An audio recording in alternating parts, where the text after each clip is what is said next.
નમસ્કાર વિદ્યાર્થી મિત્રો, અચીવર કોચિંગ ક્લાસિકમાં આપનું હાર્દિક સ્વાગત છે. હું છું પાર્થ તળાવિયા અને આજે આપણે જોઈ રહ્યા છીએ સેમેસ્ટર 2 ધોરણ 7 વિજ્ઞાન ગાલા સ્વાધ્યાય પોથીનું સોલ્યુશન, જેમાં પહેલા આપણે વાત કરી રહ્યા છીએ ચેપ્ટર નંબર 7 પ્રાણીઓ અને વનસ્પતિઓમાં વહન. તો એમાં સૌથી પહેલા આપણે વાત કરી રહ્યા છીએ બહુવિકલ્પીય પ્રશ્નોનો. બરાબર છે. એમાં છે પહેલો સવાલ, મનુષ્યમાં રુધિરનો કયો ઘટક હિમોગ્લોબિન ધરાવે છે? તો તમને મને બધાને ખબર છે કે મનુષ્યમાં રક્તકણ છે જેને આપણે બ્લડ સેલ કહીએ છીએ, જે હિમોગ્લોબિન ધરાવે છે. તો પહેલામાં ડી આવશે. શરીરના ભાગોમાંથી કાર્બન ડાયોક્સાઇડ યુક્ત રુધિરના હૃદયના કયા ખંડમાં પ્રવેશે છે? તો આમાં આવશે બી, જમણા કર્ણકમાં.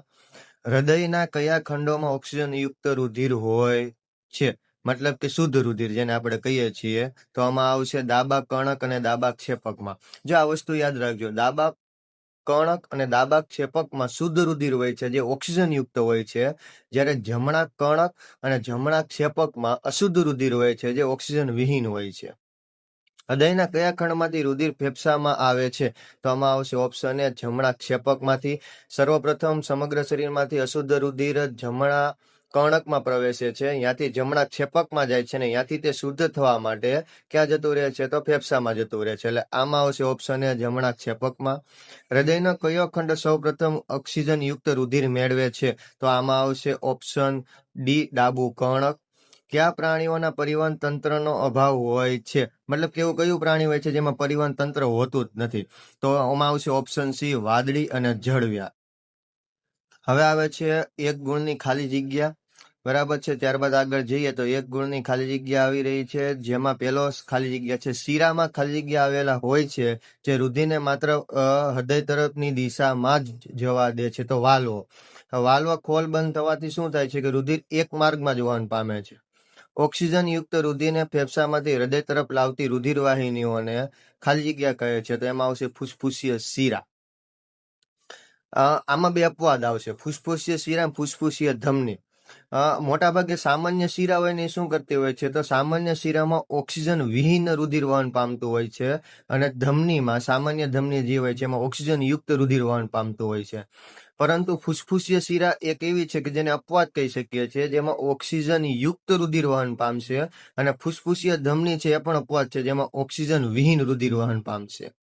હૃદયના ઉપરના બે ખંડોને ખાલી જગ્યા કહે છે. તો હૃદયના ઉપરના બે ખંડોને કર્ણકો કહેવાય. અને હા, હૃદયના નીચેના બે ખંડકો પૂછે, બરાબર, કે હૃદયના નીચેના બે ખંડો છે એને શું કહેવામાં આવે છે? તો હૃદયના નીચેના બે ખંડો છે તો તેને ક્ષેપક કહેવાય. ફુસ્ફુસીય ધમની દ્વારા રુધિર ખાલી જગ્યામાં વહન પામે છે. તો ફુસ્ફુસીય ધમનીમાં હંમેશા ઓક્સિજન વિહીન રુધિર વહન પામશે, અને ઓક્સિજન યુક્ત થવા માટે કઈ તરફ જશે? ફેફસા તરફ જશે. એટલે ફુસ્ફુસીય ધમનીમાં રુધિર એ ફેફસામાં વહન પામે છે. ડોક્ટર ખાલી જગ્યા સાધન દ્વારા હૃદયના ધબકારા સાંભળીને હૃદયની પરિસ્થિતિ વિશેનો તાગ મેળવે છે. તો સ્ટેથોસ્કોપ આવશે. મનુષ્યના ઉત્સર્જન તંત્રનો અગત્યનો અવયવ કયો છે? તો મૂત્રપિંડ છે, કારણ કે મૂત્રપિંડ જ છે કે જે મૂત્રનું ગારણ કરે છે. મૂત્રવાહિની ખાલી જગ્યાને જોડતી નળી છે. તો મૂત્રવાહિની એ મૂત્રપિંડ અને મૂત્રાશયને જોડતી નળી છે. હિમોગ્લોબિન એ ખાલી જગ્યા કોષોમાં હાજર હોય છે. તો હમણાં જ વિકલ્પ ગયો તો હિમોગ્લોબિન હંમેશા રક્તકણોમાં જ હાજર હોય છે, જેને રેડ બ્લડ સેલ મતલબ કે RBC તરીકે પણ ઓળખવામાં આવે છે. ધમની અને શીરાઓ ખાલી જગ્યાના જાડા સ્વરૂપે જોડાયેલા હોય છે. તો કેશિકાઓના જાડા સ્વરૂપે જોડાયેલા હોય છે. હૃદયનું લયબદ્ધ સંકોચન અને વિકોચન એ ખાલી જગ્યા કહેવામાં આવે છે. તો હૃદયનું લયબદ્ધ સંકોચન કે વિકોચન થાય એને હૃદયના ધબકારા કહેવામાં આવે છે. ચાલો હવે આગળ જઈએ 11મી ખાલી જગ્યા તરફ. મનુષ્યના મૂત્રમાં રહેલું મુખ્ય ઉત્સર્ગ દ્રવ્ય ખાલી જગ્યા છે. તો મનુષ્યના મૂત્રમાં નાઇટ્રોજન યુક્ત યુરિયા રહેલું હોય છે. મૂત્રપિંડ એ પ્રવાહી સ્વરૂપે શરીરના કચરાનો નિકાલ કરે છે, જેને ખાલી જગ્યા કહે છે. જો મૂત્રપિંડ પ્રવાહી સ્વરૂપે જે પણ કચરાનો નિકાલ કરશે તેના નામમાં જવાબ છે, એને મૂત્ર કહેવામાં આવે છે. ખાલી જગ્યા દ્વારા ચૂસક પુલ રચાય છે, જેથી પાણી ખૂબ જ ઊંચાઈ સુધી ઉપર જઈ શકે છે. તો બાષ્પોત્સર્જનની ક્રિયા. આવા આપણે કોને કહીએ છીએ બાષ્પોત્સર્જનની ક્રિયા? તો વનસ્પતિના પર્ણો પ્રવાહીને એટલે કે પાણીને વરાળ સ્વરૂપે જે ગુમાવવાની પ્રક્રિયા હોય તેને શું કહેવામાં આવે છે? બાષ્પોત્સર્જનની ક્રિયા. પ્રશ્ન નંબર 3 આવે છે, એક ગુણના સવાલ. હૃદયમાંથી કાર્બન ડાયોક્સાઇડ યુક્ત રુધિરને ફેફસા સુધી પહોંચાડતી રુધિર વાહિનીને શું કહે છે? જો યાદ રાખજો, સવાલ સમજજો. હૃદયમાંથી કાર્બન ડાયોક્સાઇડ યુક્ત રુધિરને ફેફસા સુધી, તો એમાં આવશે ફુસફુસીય ધમની. શીરાની લખી નાખતા, તેમાં આવશે ફુસફુસીય ધમની. ફુસફુસીય શીરામાં કેવું રુધિર વહે છે? તો ફુસફુસીય શીરામાં ઓક્સિજન યુક્ત રુધિર વહે છે. આ ફુસફુસીય શબ્દ આવે ને એટલે અપવાદો યાદ રાખવાના. હૃદયના નીચેના બે ખંડો શું કહેવાય છે? તો હૃદયના નીચેના બે ખંડોને ક્ષેપકો કહેવામાં આવે છે. આની પહેલા એક સવાલ ગયેલો હતો કે હૃદયના ઉપરના બે ખંડોને શું કહેવામાં આવે છે? તો ઉપરના બે ખંડકોને કર્ણકો કહેવામાં આવે છે.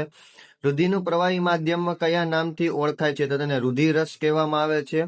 રુધિરના ગાળણની ક્રિયા કયા અવયવોમાં થાય છે? તો રુધિરના ગાળણની ક્રિયા મૂત્રપિંડ અવયવમાં થાય છે. મૂત્રપિંડમાંથી છૂટું પડતું મૂત્ર ક્યાં એકઠું થાય છે? તો મૂત્રપિંડમાંથી છૂટું પડતું મૂત્ર મૂત્રાશયમાં એકઠું થાય છે.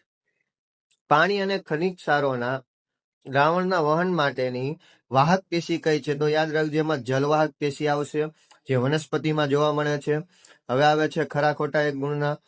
તો હિમોગ્લોબિનની હાજરીને લીધે શરીરના કોઈ ભાગમાંથી નીકળતું રુધિર થોડી વારમાં ગંઠાઈ જાય છે. તો આ વિધાન સરાસર ખોટું છે. હકીકતમાં તમારે 3 બાબત યાદ રાખવાની રહેશે, જે હું તમને જણાવી દઉં છું. પેલો આવશે રક્તકણ. તો રક્તકણ એટલે કે રેડ બ્લડ સેલ જેને કહીએ, એ ઓક્સિજનના વહન માટે ઉપયોગી થાય.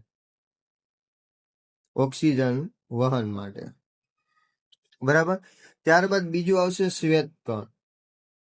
શ્વેતકણ હંમેશા રોગ પ્રતિકારક શક્તિ, જેને આપણે કહીએ છીએ, બરાબર, એના માટે જવાબદાર છે. તો રોગ પ્રતિકારક શક્તિ માટે.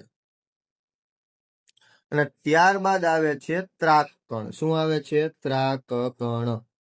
આ ત્રાકકણ છે ને, એ રુધિર ગંઠાઈ જવાની ક્રિયા કરશે.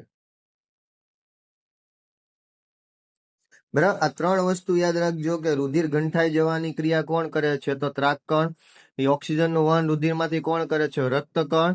અને રોગ પ્રતિકારક શક્તિ કેને આભારી છે? તો રુધિરમાં રહેલા શ્વેતકણો. આ 3 વસ્તુ યાદ રાખશો એટલે તમને ખરા ખોટાને ખાલી જગ્યામાં પ્રોબ્લેમ આવશે નહીં. ચાલો એનાથી આગળ આપણે જઈએ.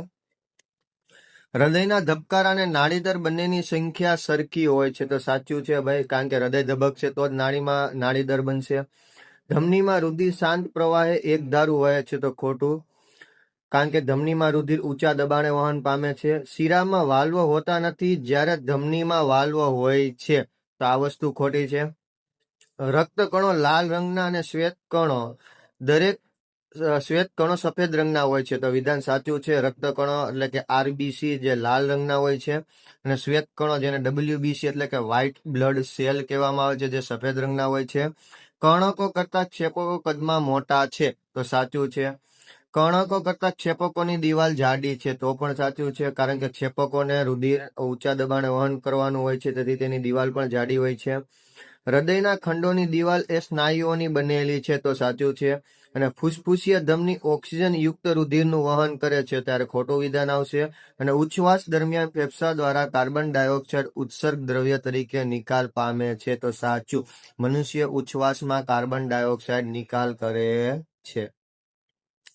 પ્રશ્ન નંબર 5. નીચેના પ્રશ્નોના એક વાક્યમાં ઉત્તર લખો, મતલબ કે એક વાક્યમાં આપણે જવાબ દેવાના છે. શરીરમાંથી હિમોગ્લોબિનનું કાર્ય શું છે? તો જો, શરીરમાં રહેલું હિમોગ્લોબિન ઓક્સિજન સાથે જોડાય છે અને શરીરના બધા ભાગોના કોષોને ઓક્સિજન પહોંચાડે છે. તમને ખબર છે હિમોગ્લોબિન કેમાં રહેલું હોય છે? રક્તકણમાં. હમણાં જ આપણે જોયું હતું રક્તકણનું કાર્ય, કે રક્તકણ એ ઓક્સિજનનું વહન કરે છે. કેના દ્વારા કરે? તો રક્તકણમાં હિમોગ્લોબિન રહેલું હોય છે, તેના દ્વારા કરે છે. રુધિરમાં રહેલા શ્વેતકણોનું કાર્ય શું છે? તો મેં એ પણ તમને હમણાં થોડી વાર પહેલા જણાવ્યું હતું કે રુધિરમાં રહેલા શ્વેતકણો શરીરમાં પ્રવેશતા રોગોના જંતુઓ સામે સામનો કરે છે અને શરીરને રોગમુક્ત રાખે છે, અને આપણા શરીરનું શું કરે છે? રક્ષણ કરે છે. રુધિરવાહિનીઓના પ્રકાર જણાવો. તો રુધિરવાહિનીના કુલ 3 પ્રકાર છે: ધમની, શિરા અને કેશિકાઓ. ધમની કોને કહેવામાં આવે છે? તો હૃદયમાંથી રુધિરને શરીરના વિવિધ ભાગો તરફ લઈ જતી રુધિરવાહિનીને શું કહેવામાં આવે છે? ધમની કહેવામાં આવે છે. તો શિરા કોને કહેવામાં આવે છે? તો શરીરના વિવિધ ભાગોમાંથી રુધિરને હૃદય તરફ લઈ જતી રુધિરવાહિનીને શું કહેવામાં આવે છે? શિરા કહેવામાં આવે છે. ધમનીની દિવાલ જાડી અને સ્થિતિસ્થાપક શા માટે હોય છે? તો બધાને ખબર છે કે ભાઈ ધમનીમાં રુધિરનો પ્રવાહ ઝડપી અને વધુ દબાણે થતો હોવાથી ધમનીની દિવાલ કેવી હોય છે? જાડી અને સ્થિતિસ્થાપક હોય છે. નાડી દર એટલે શું? તો 1 મિનિટમાં થતા નાડીના ધબકારાની સંખ્યાને શું કહેવામાં આવે છે વિદ્યાર્થી મિત્રો? નાડી દર કહે છે.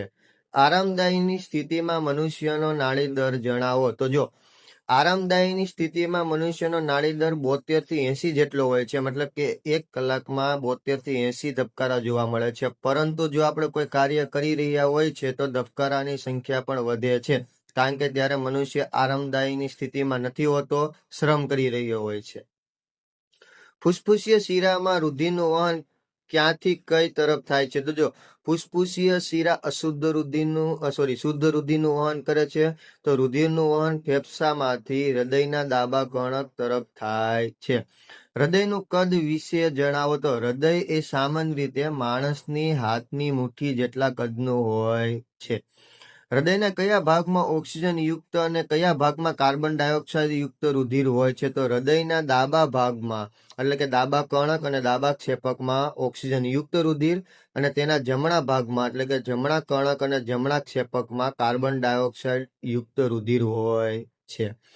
રુધિર કેશિકાઓ કોને કહેવાય છે? તો પેશીઓ સાથે ધમનીઓની નાની વાહિકાઓ અને શિરાઓને જોડતી વધુ પાતળી નળીઓને રુધિર કેશિકાઓ કહે છે. જો નામમાં જવાબ છે રુધિર કેશિકાઓ. કેશિકા એટલે વાળ, કેશિકા આપણે કહીએ ને, કેશ એટલે વાળ. તો આ રુધિર કેશિકાઓ વાળ જેટલી પાતળી નળીઓ હોય છે. મનુષ્યના ઉત્સર્જન તંત્રના અવયવો જણાવો. તો મનુષ્યના ઉત્સર્જન તંત્રના અવયવો મૂત્રપિંડ, મૂત્રવાહિની, મૂત્રાશય, મૂત્રમાર્ગ અને મૂત્રછિદ્ર છે. રુધિરના જુદા જુદા ઘટકોનું નામ આપો. તો રુધિરના ઘટકોનું નામ છે રુધિરરસ, રક્તકણો, શ્વેતકણો ઉપરાંત રુધિર કણિકાઓ હોય છે. તો આગળ વાત કરીએ તો 15મો સવાલ છે, રુધિરનો રંગ લાલ શેના કારણે હોય છે? તો રુધિરના રક્તકણોમાં હિમોગ્લોબિન નામનું લાલ રંજક દ્રવ્ય હોય છે. રુધિરમાં હિમોગ્લોબિનની હાજરીને લીધે રુધિરનો રંગ લાલ હોય છે. સામાન્ય રીતે રુધિરનો કોઈ રંગ હોતો નથી, પરંતુ હિમોગ્લોબિન બહુ જ વધારે પ્રમાણમાં રુધિરમાં રહેલું હોય છે, અને આ હિમોગ્લોબિનનો રંગ કેવો હોય છે વિદ્યાર્થી મિત્રો? લાલ. તેથી રુધિર તમને કેવું દેખાય છે? લાલ દેખાય છે. પ્રશ્ન નંબર 6, વ્યાખ્યા આપો. ઉત્સર્જન. કોષો દ્વારા ઉત્પન્ન થતા નકામા અને હાનિકારક પદાર્થોને શરીરમાંથી બહાર નિકાલ કરવાની ક્રિયાને શું કહેવામાં આવે છે? ઉત્સર્જન કહે છે. પેશી. તો સજીવો કોષોના સમૂહ ચોક્કસ પ્રકારના કાર્ય કરવા માટે એકઠા થાય છે, તેને પેશી કહે છે. હવે કેવું હોય છે, દરેક કોષોનું કામ અલગ અલગ હોય છે, પરંતુ એક જ કાર્યભાર ધરાવતા કોષો જ્યારે ભેગા થાય છે ને ત્યારે પેશીનું નિર્માણ કરે છે. પ્રશ્ન નંબર 7 છે, નીચેના પ્રશ્નોના ટૂંકમાં ઉત્તર લખો. હવે તમને એવું લાગે કે આમાં ઝડપ થઈ રહી છે તો તમે વિડીયો પુશ કરીને પણ લખી શકો છો. બરાબર છે. પ્રશ્ન નંબર 7, નીચેના પ્રશ્નોના ટૂંકમાં ઉત્તર આપો. જેમાં પેલું છે, રુધિરના ઘટકો જણાવી તે દરેકના કાર્ય જણાવો. તો રુધિરના ઘટકો અને તેના દરેક કાર્યો તમને નીચે અહીંયા આપેલા જ છે. બરાબર છે. આ લાઈન છે ને વિદ્યાર્થીની ફેવરેટ હોય છે. કેમ ખબર? દરેક સવાલ આવડતો હોય કે ન આવડતો હોય, પણ એવું લખેલું હોય કે નીચે આપેલું છે, નીચે મુજબ છે. બરાબર છે. એટલે વિદ્યાર્થીઓને ફેવરેટ મનપસંદ લાઈન છે. એમાં પેલું છે રુધિરરસ, તે શરીરમાં પોષક દ્રવ્યોનું વહન કરે છે. બીજું છે રક્તકણો, તે શરીરના કોષોમાં ઓક્સિજન પહોંચાડે છે. શ્વેતકણો, તે શરીરનું રોગો સામે રક્ષણ આપે છે. અને રુધિર કણિકાઓ, જેને તમે ત્રાકકણો પણ કહી શકો છો, તે રુધિરને ગંઠાઈ જવાની ક્રિયામાં શું કરે છે વિદ્યાર્થી મિત્રો? મદદ કરે છે. બીજું આવે છે રુધિરના કાર્ય જણાવો. તો રુધિરના કાર્ય પણ આપણે અહીંયા લખેલા જ છે કે તે શરીરમાં પોષક દ્રવ્યો, ઓક્સિજન અને કાર્બન ડાયોક્સાઇડનું વહન કરે છે. તે શ્વેતકણોની મદદથી રોગોના જંતુઓ સામે સામનો કરે અને શરીરને રોગોથી રક્ષણ આપે છે. તેમજ ઘા પડે ત્યારે રુધિર ગંઠાઈ જવાની ક્રિયા થાય છે, જેના કારણે શરીરમાંથી વધુ રુધિર વહી જતું અટકાવે છે, અને તે શરીરનું તાપમાન પણ જાળવી રાખે છે.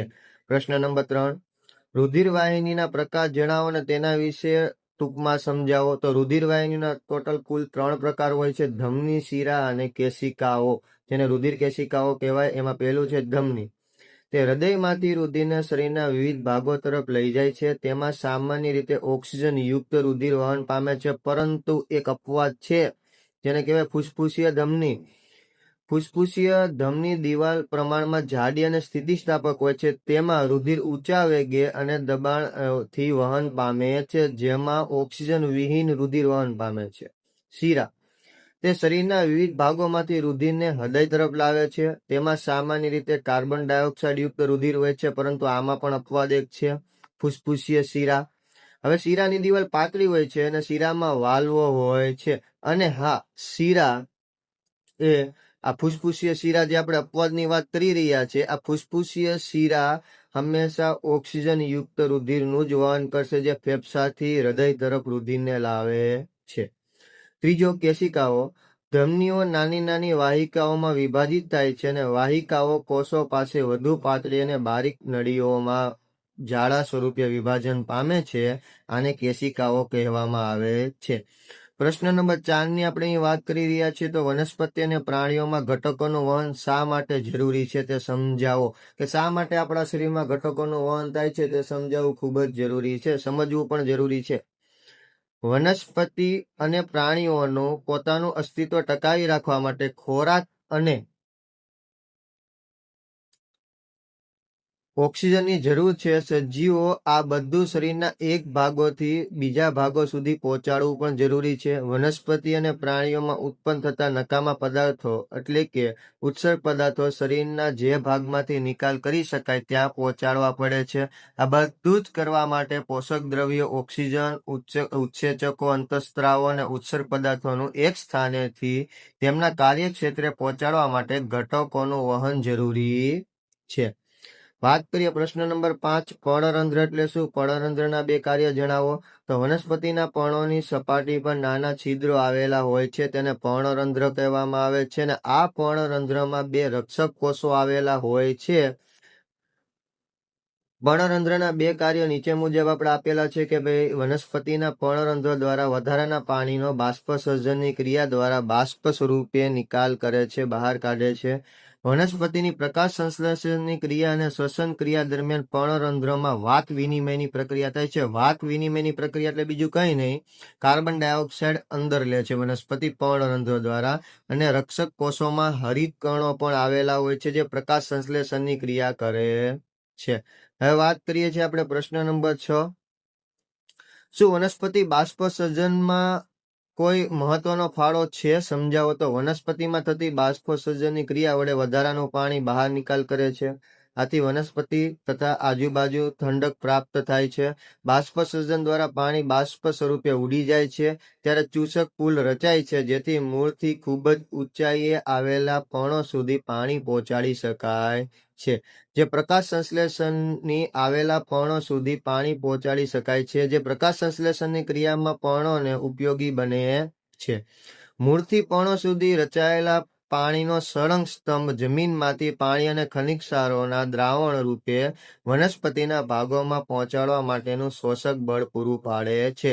આમ વનસ્પતિ બાષ્પસર્જનની ક્રિયામાં ફાળો આપે છે. જો એક વસ્તુ સામાન્ય છે, આજે પુલની વાત કરીએ છીએ, સળંગ સ્તંભની વાત કરીએ છીએ, આ માત્ર ઊંચી, ખૂબ જ ઊંચી જે વનસ્પતિ આપણે જોઈએ છે, જેમ કે આંબો છે, વડ છે, પીપળો છે, એમાં જ જોવા મળે છે, કારણ કે એમાં પાણી ખૂબ જ ઊંચાઈ સુધી પહોંચાડવાનું હોય છે.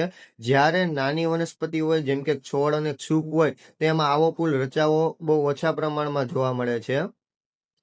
શા માટે ઉત્સર્ગ દ્રવ્યોનો નિકાલ થવો જરૂરી છે? તો શરીરમાં થતી જૈવિક ક્રિયાઓ દરમિયાન કોષોમાં કેટલાક બિનઉપયોગી અને નુકસાનકારક ઝેરી પદાર્થો નિર્માણ પામે છે. શરીરના કોષોમાં ઉત્પન્ન થયેલા ઝેરી પદાર્થોને ઉત્સર્ગ દ્રવ્યો કહેવામાં આવે છે. અને ઉત્સર્ગ દ્રવ્યો ઝેરી અને શરીરને નુકસાનકારક હોવાથી તેમને શરીરમાંથી દૂર કરવા પડે છે. આથી ઉત્સર્ગ દ્રવ્યો સમયાંતરે શરીરમાંથી નિકાલ થવો જોઈએ. જો કે આ ઉત્સર્ગ દ્રવ્યમાં કોષોમાં જ્યારે કાર્ય આપણે વિદ્યાર્થી મિત્રો કરતા હોય ને, ત્યારે સૌથી વધારે નાઇટ્રોજન સ્વરૂપમાં ઉત્સર્ગ દ્રવ્યો નિકાલ પામે છે. તેથી તેનો નિકાલ થવો ખૂબ જ જરૂરી છે. પ્રશ્ન નંબર 8 તરફ આપણે આવીએ છીએ. મનુષ્યના ઉત્સર્જન તંત્રની નામ નિર્દેશન વાળી આકૃતિ જે મેં અહીંયા દોરી રાખેલી છે, તમે જોઈ શકો છો. અને જો તમને જોઈને દોરતા નથી ફાવતી તો તમે ચિંતા ના કરતા, ટૂંક સમયમાં આપણી ચેનલ ઉપર આકૃતિ કઈ રીતના દોરવી તેનો પણ હું નાનકડો એવો શોર્ટ વિડીયો નાખી દઈશ. બરાબર છે?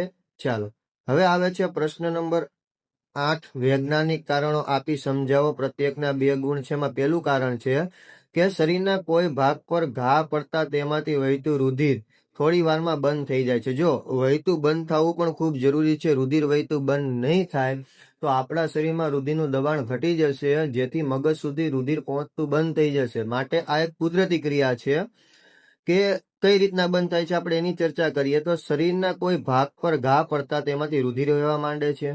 રુધિર હવાના સંપર્કમાં આવતા ગંઠાઈ જવાની કુદરતી પ્રક્રિયા શરૂ થઈ જાય છે. આ પ્રક્રિયા થવા માટે રુધિરમાં ખાસ પ્રોટીન અને રુધિર કણિકાઓ, જેને તમે ત્રાક કણો કહો છો, એ અગત્યનો ભાગ ભજવે છે. આથી ઘા પર તાંતણાનો સ્તર જામે છે અને આમ રુધિર ગંઠાઈ જવાના ગુણને લીધે ઘામાંથી વહેતું રુધિર થોડી વારમાં શું થઈ જાય છે વિદ્યાર્થી મિત્રો? બંધ થઈ જાય છે. કારણ બીજું આવ્યા છે આપણે, રુધિરમાં શ્વેતકણો આપણા શરીરમાંના સૂક્ષ્મ સૈનિકો છે. મેં તમને હમણાં જ કીધું હતું કે રક્તકણો ઓક્સિજનનું વહન કરે છે, શ્વેતકણો રોગ પ્રતિકારક શક્તિ માટે જવાબદાર છે, અને જેને આપણે હમણાં જ ઉપર ચર્ચા કરી, રુધિર કણિકાઓ મતલબ કે ત્રાક કણો એ રુધિરને વહેતું અટકાવે છે. આગળ, મતલબ કે શરીરમાંથી બહાર વહેતું અટકાવે છે. રુધિરમાંના શ્વેતકણો શરીરના રોગો સામે રક્ષણ કરવાનું કાર્ય કરે છે. રુધિરમાં દાખલ થયેલા રોગોના જંતુઓને શ્વેતકણો સામનો કરે છે અને રોગોના જંતુઓનો નાશ કરી શરીરમાં થતા રોગો અટકાવે છે. આમ શ્વેતકણો રોગોના જંતુઓ સામે લડવાનું સૈનિક જેવું કાર્ય કરતા હોવાથી અને તે કદમાં સૂક્ષ્મ હોવાથી તેમને શરીરના સૂક્ષ્મ સૈનિકો પણ કહેવામાં આવે છે. હવે વિદ્યાર્થી મિત્રો, આપણા પ્રશ્ન નંબર 9 આવ્યા છે. તફાવતના 2 મુદ્દા લખો. બરાબર છે, તફાવત અગત્યના હોય છે. એમાં પહેલો તફાવત છે રક્તકણો અને શ્વેતકણો. તો રક્તકણો તે લાલ રંગના અને રુધિરના કોષો છે, અને શ્વેતકણો સફેદ રંગના રુધિરના કોષો છે. રક્તકણો હિમોગ્લોબિન નામનું રંજક દ્રવ્ય ધરાવે છે, જ્યારે શ્વેતકણો હિમોગ્લોબિન નામનું રંજક દ્રવ્ય ધરાવતા નથી. આગળ, હવે આવે છે તફાવત નંબર 2, ધમની અને શિરા. તો ધમનીમાં તે હૃદયની શિરાના હૃદયથી શરીરના વિવિધ ભાગો તરફ રુધિર લઈ જતી રુધિર વાહિનીઓ છે, અને આમાં શિરામાં આવે છે તે શરીરના વિવિધ ભાગો તરફથી હૃદય તરફ રુધિર લઈ જતી રુધિર વાહિનીઓ છે. ધમનીમાં વાલ્વ હોતા નથી, જ્યારે શિરામાં વાલ્વ હોય છે. હવે તફાવત નંબર 3, કર્ણકો અને ક્ષેપકો. તો કર્ણકો તે હૃદયના ઉપલા ખંડોમાં આવેલા હોય છે, જ્યારે ક્ષેપકો તે હૃદયના નીચલા ખંડોમાં હોય છે. કર્ણકો તે દિવાલ પાતળી હોય છે, જ્યારે ક્ષેપકોની દિવાલ કેવી હોય છે વિદ્યાર્થી મિત્રો? જાડી હોય છે. હવે આવે છે તફાવત નંબર 4, જલવાહક પેશી અને અનવાહક પેશી. તો જલવાહક પેશી તો તે મૂળ ચૂસેલા પાણી અને ખનિજ દ્રવ્યના દ્રાવણનું વહન કરે છે, અને અનવાહક પેશી તો તે પ્રકાશ સંશ્લેષણથી બનેલા ખોરાકનું વહન કરે છે. તેમાં વહન ફક્ત ઉપરની દિશામાં થાય છે, અને આમાં વહન ઉપરની અને નીચેની બંનેની દિશામાં થાય છે, એટલે કે દ્વિમાર્ગી વહન છે અનવાહક પેશીમાં. કેમ? કારણ કે ખોરાક ઉપર બને છે તો ત્યાંથી તે નીચે પણ લઈ આવશે અને ઉપલા સ્તરોમાં પણ પહોંચાડશે. દરેક કોષોને ખોરાકની જરૂર હોય છે. વાત આવે છે જોડકા જોડો. 10મો પ્રશ્ન. બરાબર છે, છેલ્લો પ્રશ્ન આ સ્વાધ્યાયનો, આપણા ચેપ્ટર નંબર 7ના સ્વાધ્યાયનો આ છેલ્લો ચેપ્ટરના પ્રશ્ન છે. જોડકા જોડો. તેમાં પહેલું આવે છે પર્ણરંધ્ર. તો તમને ખબર છે પર્ણરંધ્ર કેની ક્રિયા કરે છે વિદ્યાર્થી મિત્રો? બાષ્પોત્સર્જનની ક્રિયા. બીજું છે જલવાહક પેશી, તો પાણીનું વહન કરશે. ત્રીજું છે મૂળ રોમ.